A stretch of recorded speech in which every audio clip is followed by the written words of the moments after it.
Long ago in England, near the dark and beautiful Sherwood Forest, there lived a man named Robin Hood. Some said he had once been a nobleman, while others believed he was simply a skilled young archer who could not tolerate injustice. Whatever his beginnings, Robin became famous throughout the land as an outlaw who defended the poor against cruel rulers. At that time, England was suffering under heavy taxes and unfair laws. The powerful cared little for ordinary people. The cruel sheriff of Nottingham enforced these laws harshly, taking money and food from struggling villagers.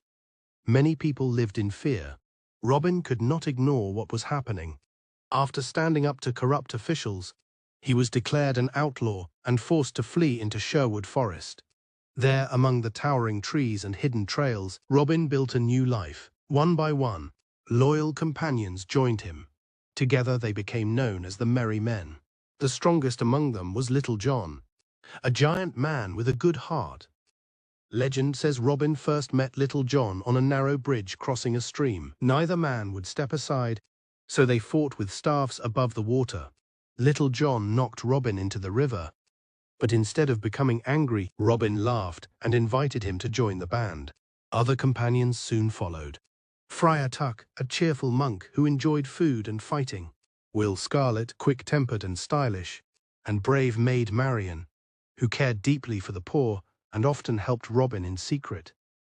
The Merry Men lived hidden in the forest, surviving by ambushing wealthy nobles, corrupt tax collectors, and dishonest travelers. Robin never stole from honest people. Instead, he took riches from those who abused their power and shared food and money with starving villagers.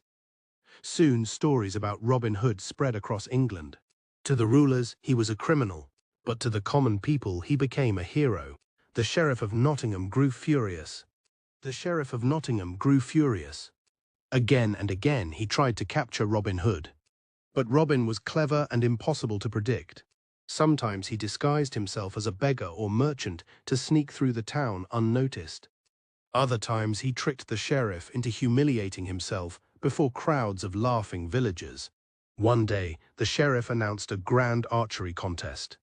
The winner would receive a golden arrow. But the contest was really a trap, because the sheriff knew Robin Hood could never resist, proving he was the finest archer in England. Though warned by his friends, Robin entered the competition disguised as an ordinary traveler. Archers from across the land tried to hit the target, but none matched Robin's skill. When his turn came, he drew his longbow calmly and released his arrow.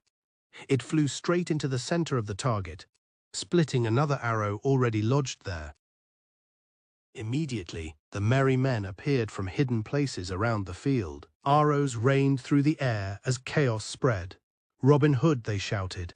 Robin seized the golden arrow and escaped back into Sherwood Forest with his companions, while the furious sheriff watched helplessly. Years passed, and Robin Hood's legend only grew larger. Travelers sang songs about him in taverns and villages. Children dreamed of becoming brave archers like him. Though he lived outside the law, Robin believed there was a difference between law and justice. Eventually, the rightful king, King Richard, returned to England. Hearing of Robin Hood's courage and kindness, the king forgave him. Some stories say Robin was restored to honor and allowed to live peacefully at last. Yet the legend also carries sadness. In older tales, Robin is eventually betrayed when he becomes ill and seeks help at a priory. Weak and dying, he blows his horn one final time so Little John can find him. Before his death, Robin asks that an arrow be fired from his bow and that he be buried wherever it lands. Robin Hood survived through centuries because people admired what he stood for, the outlaw of Sherwood Forest, who fought for ordinary people when no one else would.